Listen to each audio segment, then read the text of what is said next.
வணக்கம். அன்புசால் எனதருமை பிரபஞ்சத்தின் தோழமைகளே,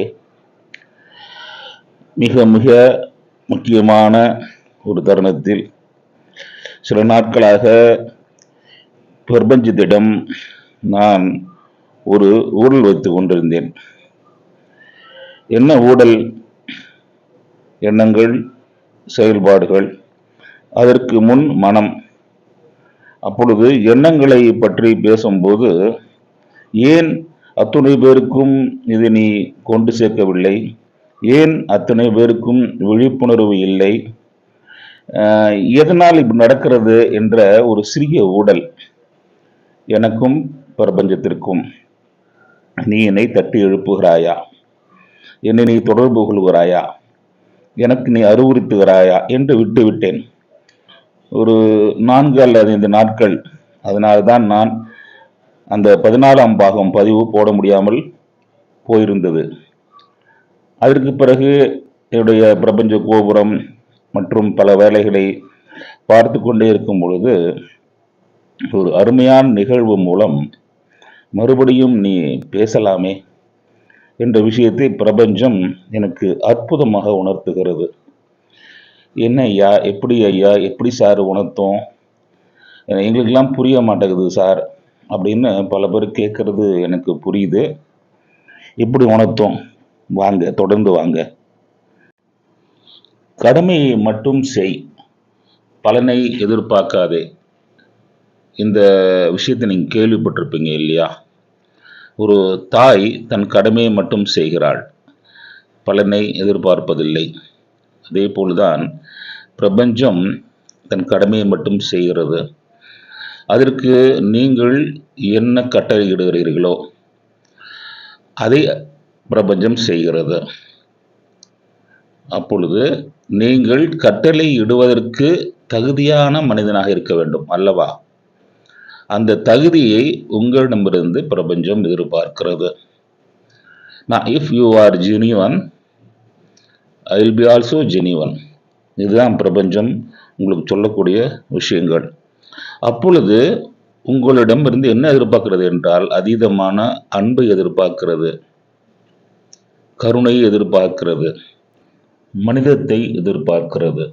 அவ்வளவுதான் நண்பர்களே. செயல்பாடு அதை பற்றி தான் பேசிக்கிட்டு இருக்கோம். உங்களுடைய செயல்பாட்டில் அன்பு, கருணை எல்லாம் சேர்த்து மனிதம் இது எல்லாமே வந்துருச்சுன்னா இந்த பிரபஞ்சம் உங்களுக்கு தட்டி விட்டு வேலை செய்யும். நான் 1000 கிலோமீட்டர் ஸ்பீடில் உங்களை ஓட வைக்கும். இதுதான் உண்மை. அதை விடுத்துட்டு நீங்கள் தவறான காரியங்களையும் தவறான செயல்களையும் அடுத்தவர்கள் முகம் சுளிக்கும் மாதிரி செய்யும் விஷயங்களையும் செய்யும்போது உங்களுக்கு ஆக வேண்டிய காரியங்கள் ஆகாமல் போகலாம். அது மட்டுமல்லாமல் நாம் முன்பே செய்திருந்த பல காரியங்கள் நம் உடலில் அழுக்கு மூட்டையாக சேரும் பொழுதும் இந்த விஷயங்கள் நடக்கலாம். அப்பொழுது நாம் செய்ய வேண்டிய புண்ணிய காரியங்கள், நல்ல காரியங்களை நாங்கள் எடுத்துக்கொண்டே இருந்து செய்து கொண்டே இருந்து நாம் மேலும் மேலும் செய்ய செய்ய கண்டிப்பாக பிரபஞ்சம் நம்மை திரும்பி பார்க்கும். சில விஷயங்கள் நமக்கு சரியாக வரவில்லை என்றால் நாம் மறுபடியும் செய்து பார்க்க வேண்டும். ஒரு விஷயம் எழுத தெரியவில்லை என்றால் அதை மறுபடியும் வெள்ளை காகிதத்தில் எழுதி கொடுக்க வேண்டும். ஒரு பாத்திரம் சரியாக கழுவப்படவில்லை என்றால் மறுபடியும் 2-3 தடவை கழுவப்பட வேண்டும். அதேபோல் நமக்கு சரியாக வரவில்லை, பிரபஞ்சம் நம்மை தொடர்பு கொள்ளவில்லை, ஆக வேண்டிய காரியங்கள் ஆகவில்லை என்றால் நம்முடைய எண்ணங்களை நாம் பலமுறை சுத்தப்படுத்தி கொள்ள வேண்டும். அப்படி பலமுறை சுத்தப்படுத்தி கொள்ளும் பொழுதுதான் செயல்பாடுகள் எல்லாமே சரியாக அமையும். செயல்பாடுகள் சரியாக அமைந்தால் மட்டுமே தான் பிரபஞ்சம் உங்கள் நோக்கி வரும். சரி, எப்படி வரும் பிரபஞ்சம்? நம்மை நோக்கி பிரபஞ்சம் எப்படி வரும்? நீங்கள் எதுவுமே செய்ய தேவையில்லை. நீங்கள் எந்த மூலையில் இருந்தாலும் அது உங்கள் நோக்கி ஓடி வரும். அங்கே இருக்கிறார் பார், இங்கே இருக்கிறார் பார் என்று ஓடி வந்து உங்களை பார்க்கும். ஏனென்றால் பிரபஞ்சமே நீங்கள் தானே. நீங்கள் தானே பிரபஞ்சம். உங்களுடைய எண்ணங்களும் செயல்பாடுகளும் உங்களை சுற்றித்தானே இருக்கின்றது. இதை நாம் மறந்துவிட்டு எங்கெங்கெல்லாம் தேடிக்கொண்டிருக்கிறோமே. நமக்குள் மிகப்பெரிய ஒரு பிளாங்கெட், ஒரு போர்வையை போத்திக்கிட்டு நம்ம தூங்கிட்டு இருந்தோம்னா உடம்பு வெளவெளுத்து தானே போகும். இப்போ அந்த போர்வையை தூக்கி வெளியில போடுங்க. காலார நடந்து போங்க. அதிகாலையில போங்க. சொல்லியிருக்கேன். அதிகாலை பயிற்சி சொல்லியிருக்கேன். பிரபஞ்சம் உங்களுடைய பேச வேண்டும் என்றால் நீங்கள் உங்களுடைய எண்ணங்களை சுத்தமாக வைத்துக்கொள்ள வேண்டும். நீங்கள் மிகப்பெரிய சந்தோஷமான மனிதனாக மாற வேண்டும். இதுதான் உண்மை. நீங்கள் உங்களுக்குள் மகிழ்ச்சியை வரவைத்துக் கொள்ள வேண்டும். இல்லைங்களா? நான் நான் மூளையில் ஒரு என்டார்ஃபின் ஒரு கிளாண்ட் இருக்கு. அது சுரந்துச்சுனாவே மகிழ்ச்சி வந்துடும். இதுதான் உண்மை. அப்போ அது சுரக்கிறதுக்கு என்ன பண்ணணும்? நீங்கள் கைகளை தட்டலாம், காலார எழுந்து நடக்கலாம், அதிகாலையில் சூரிய உதயத்தை பார்க்கலாம், சுவாச பயிற்சி செய்யலாம், தியானம் செய்யலாம், அல்லது அமைதியாக ஒரு இடத்துல உட்கார்ந்து நீர்நிலைகளிலேயோ மது இடையிலேயோ இல்லை வெட்ட வெளியிலேயோ உட்கார்ந்து கொண்டு நீங்கள் அமைதியாக உங்களுடைய சுவாசத்தை கவனிக்கலாம், உங்களை நீங்கள் கவனிக்கலாம், நல்ல எண்ணங்களை மட்டும் நீங்கள் செய்யலாம், தெரிந்தால் பல மந்திரங்களை சொல்லலாம். இப்படியெல்லாம் நீங்கள் சொல்லும் பொழுது உங்களுக்குள் மிகப்பெரிய உத்வேகம் வரும். அதாவது அந்த பிரபஞ்சம் உங்களை நோக்கி வருவதை பார்ப்பீர்கள். அப்பொழுது உங்களை நீங்கள் உணர ஆரம்பிப்பீர்கள். உங்களை நீங்கள் உணர ஆரம்பிக்கும் பொழுதே பிரபஞ்சம் உங்களிடம் வந்து ஒட்டிக்கொள்ளும். அப்பொழுது நீங்கள் கேட்ட அனைத்துமே உங்களை நோக்கி வருவதை உணர்வீர்கள். கார் வாங்க வேண்டுமென்றால் கார் வாங்குவீர்கள், வீடு கட்ட வேண்டுமென்றால் வீடு கட்டுவீர்கள். அது எவ்வளவு தூரம் காலதாமதமாகிறதோ அந்த அளவுக்கு உங்களுடைய எண்ணங்களில் குறை இருக்கிறது என்ற அர்த்தம். எண்ணங்களை படு சீராக நீங்கள் வைத்துக் கொண்டிருந்தார்கள், வர வேண்டிய காரியங்களும் படு ஸ்பீடாக உங்களை நோக்கி வந்துவிடும். இதுதான் உண்மை.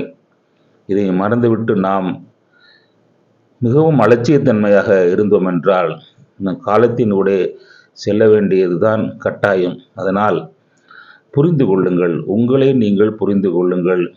புரிந்து கொண்டு அமைதியாக இருந்து நாம் என்ன தவறு செய்திருக்கிறோம், வாழ்க்கையில் என்னென்ன தவறு செய்திருக்கிறோம் என்பதெல்லாம் பாருங்கள். முடிந்தால் இரவு உறங்கப் போவதற்கு முன் ஒரு முறை திறந்த புத்தகமாக இருந்திருந்து இன்று என்னெல்லாம் தவறு செய்திருக்கிறோம் என்பதை நினைத்து பாருங்கள். நான் சொல்லியிருக்கிறேன் முன்பே, ஒரு விஷயம் இருக்கிறது சொல்கிறேன் என்று. அதை எல்லாமே என்ன செய்யுங்கள், ஒரு வெள்ளை காகிதம் எடுத்து வாருங்கள். இந்த வெள்ளை காகிதத்தில் கருப்பு மையை கொண்டு எல்லாத்தையும் எழுதுங்கள். என்ன எழுத வேண்டும்? என்றெல்லாம் தவறு செய்திருக்கிறேன், யாருக்கு பிடிக்காமல் நான் இன்னைக்கு இருந்திருக்கிறேன், இவ்வாழ்க்கையில் எனக்கு பிடிக்காமலே என்னென்ன காரியங்கள் நடந்திருக்கின்றன. சப்போஸ் என்ன நடந்திருக்கும்னா, நீங்கள் எது நடக்குன்னு நினச்சிங்களோ அது நடக்காமல் போயிருக்கும். இதை நினைத்தேன் நடக்கவில்லை, அவர் என்னை திட்டி விட்டார், இங்கே போனேன் காரியம் நடக்கவில்லை, போகும்போது வண்டி பஞ்சராகி விட்டது. இப்படி ஏதாவது எழுதுங்கள். எழுதி அந்த சற்று நேரம் அதை பார்த்துவிட்டு இனிமேல் இது நடக்கக்கூடாது என்று வெட்ட வெளியில் போய் அதை எரித்து விடுங்கள். நல்ல நிகழ்வுகளை மறுபடியும் வந்து நல்ல நிகழ்வுகளை எழுதுங்கள். அதை நீல நிறத்தில் எழுதுங்கள். நீலம் என்பது நல்ல நிகழ்வுக்கு, பாசிட்டிவ் எனர்ஜிக்கு ஒரு அற்புதமான ஒரு நிறம். அதை எழுதுங்கள். எழுதி வைத்துக் கொள்ளுங்கள். அல்லது பச்சை நிறம் தலையணை கீழே வைத்துக் கொள்ளுங்கள். நான் நினைத்தேன் நடந்து விட்டது, இன்னும் நடக்க வேண்டும், நான் இப்படிப்பட்ட கார் வாங்க வேண்டும், இப்படிப்பட்ட வாகனம் வாங்க வேண்டும், நகை சேர்க்க வேண்டும், என் மனைவிக்கு நகை வாங்கி கொடுக்க வேண்டும், பிள்ளைகளுக்கு நான் புத்தகம் வாங்கி கொடுக்க வேண்டும், வீடு கட்ட வேண்டும். எப்படி நல்ல விஷயங்களை மட்டும் அழகாக அனுபவித்து எழுத கற்றுக்கொள்ளுங்கள். எழுதி உங்களுடைய படுக்கை அறைக்குள் தலைவணைக்குள் வைத்துக் கொள்ளுங்கள். காலையில் எழுந்திருந்து அதை சூசரியில் வைக்கிறீர்களோ, உங்களுடைய பாக்கெட்டில் வைக்கிறீர்களோ, பர்சில் வைக்கிறீர்களோ, 24 மணி நேரம் உடம்பு இருக்கட்டும். மறுபடியும் அதை படித்து பாருங்கள். உடைய எண்ணங்களுக்குள் அந்த நிகழ்வு போய் பிரபஞ்சம் வேலை செய்ய ஆரம்பித்து விடும். இது முதலில் நான் கொடுக்கும் உங்களுக்கு டிப்ஸு. நிறைய இருக்கிறது, நிறைய பார்ப்போம். இது செயல்பாடுக்கான டிப்ஸ் ஆரம்பித்திருக்கிறேன். இன்னும் நிறைய பேச போகிறோம். தொடர்ந்து வாருங்கள். வரும்பொழுது தான் பிரபஞ்சத்திடம் நானும் நீங்களும் சரிசமமாக பேச முடியும். மறந்து விடுங்கள், மறந்து விடாதீர்கள். விடுங்கள் அல்ல, விடாதீர்கள். அமருங்கள், தியானம் செய்ய கற்றுக்கொள்ளுங்கள். உங்களை நீங்கள் உணருங்கள். பத்மாசனம் போடுங்கள். முடிந்தால் அதிகாலையில் அமர்ந்தால் மிகவும் நல்லது. அப்படி இருக்கும் பொழுது இந்த பிரபஞ்ச சக்திகளை முழுமையாக அடைய முடியும். உங்களுடைய ஆறா விரிவடைவதை நீங்கள் கண்கூடாக பார்க்க முடியும். இதையெல்லாம் செய்ய வேண்டும் என்று மனதில் நினைத்துக் கொள்ளுங்கள். நான் பயிற்சிகளை சொல்லவில்லையே, எங்கிருந்து கற்றுக்கொள்வது? இதெல்லாம் செய்ய வேண்டும். நாம் இப்படி இருக்க வேண்டும், காலையில் எழுந்திருக்க வேண்டும், காலால் நடக்க வேண்டும், தியானம் செய்ய வேண்டும் என்று நீங்கள் நினைத்துக் கொண்டே இருங்கள். இந்த எண்ணங்கள் உங்களுக்கு செயல்பாடாக மாறிவிடும். இதுதான் உண்மை. முதலில் நினையுங்கள். நினைக்கவே இல்லை, எப்படி நாம் பண்ணுவது? விஷயமே நடக்கவில்லை, என்ன செய்வது? அப்பொழுது எண்ணங்களில் அந்த விதைகளை தூவுங்கள். அது தண்ணீர் ஊற்றி உரம் போட்டு அது உங்களை அருமையாக விளைவித்துக் கொண்டு விடுவது மறந்து விடாதீர்கள். ஆகவே நண்பர்களே, பல விஷயங்கள் இருக்கின்றன. அதையெல்லாம் புரிந்து கொண்டு நாம் உத்வேகமாக பிரபஞ்சத்திடம் பேசுவோம். பிரபஞ்சம் நம்மை நோக்கி வருமா? வரும். பிரபஞ்சம் பேசுமா? பேசும். பிரபஞ்சத்தை நாம் உணர முடியுமா? ஆழ்ந்து அற்புதமாக நன்கு உணருங்கள். உணர முடியும். பிரபஞ்சம் தான் வருவதை, தன் வருகையை உங்களுக்கு உணர்த்தும். நீங்கள் சரியாக இருக்கும் பட்சத்தில், நான் சரியாக இருக்க வேண்டுமா? சரியாக இருக்க வேண்டும் என்று நினையுங்கள். சரியாக இருப்பீர்கள். பிரபஞ்சம் உங்களை மாற்றும். நீங்கள் மாற்ற தேவையில்லை. நீங்கள் அதை நோக்கி ஒரு காலடி வைக்கும் பொழுது 1000 காலடிகளை அது சேர்த்துக் கொள்ளும். ஏனென்றால் அதற்குத்தானே காத்திருக்கிறது. பிரபஞ்சமும் இறைசக்தியும் ஒன்றா? அதை பற்றியெல்லாம் பேச போகிறோம். முனிவர்களும் சித்தர்களும் இந்த பிரபஞ்சத்தை தான் இறைசக்திக்குள் கொண்டு வந்தார்கள். இதை பற்றியெல்லாம் நிச்சயமாக வரும் பதிவுகள் நாம் பேச போகிறோம். ஆழ்ந்து சிந்தியுங்கள், ஆழ்ந்து உணருங்கள், இயற்கையை ரசியுங்கள், இருக்கும் இடத்தில் உங்களை நீங்கள் ரசியுங்கள். பிரபஞ்சம் நிச்சயமாக உங்களிடம் பேசுவதை நீங்கள் கண்கூடாக உணர முடியும். இதனால் நண்பர்களே, பறந்து விரிந்த இந்த அந்த பிரபஞ்சத்தில் நாமும் நீங்களும் மற்றும் எல்லா ஜீவராசிகளும் வாழ்வதற்காகத்தான் படைக்கப்பட்டிருக்கிறது. அதனால் நல்ல எண்ணங்களுடன் வாழுங்கள், நல்ல செயல்பாடுகளை செய்யுங்கள், 4 பேருக்கு உதவுங்கள், நல்ல விஷயங்களை செய்யுங்கள் என்று சொல்லிக்கொண்டு உங்களிடமிருந்து விடைபெறுகிறேன். நன்றி, வணக்கம். மறுபடியும் நாம் சந்திப்போம். வணக்கம். நம்ம சேனலை சப்ஸ்கிரைப் பண்ணிங்க. மறக்காமல் இந்த பெல் ஐக்கானை அமுத்தி மறுபடியும் நாம் பேச போகிற விஷயங்கள் எல்லாம் பேசலாம். இதுவும் பிரபஞ்சம் அழைக்கிறது நினைத்துக் கொள்ளுங்கள். பல அற்புதங்களை பேசப் போகிறோம். ஏனென்றால் இந்த பதிவில் பேச்சில் சிறிது கலக்கம் இருந்தால் கூட இதுவும் பிரபஞ்சத்திற்கும் எனக்கும் நடக்கும் ஊடல் என்று வைத்துக் கொள்வோம். அதாவது எனக்கும் நடக்கும் ஊடல், அதுதான் உண்மை. அதனால் மறுபடியும் சந்திப்போம். ரகசியங்களை நிச்சயமாக பேசுவோம். சூட்சும ரகசியங்களை நிச்சயமாக பேசுவோம். மறுபடியும் நன்றி, வணக்கம்.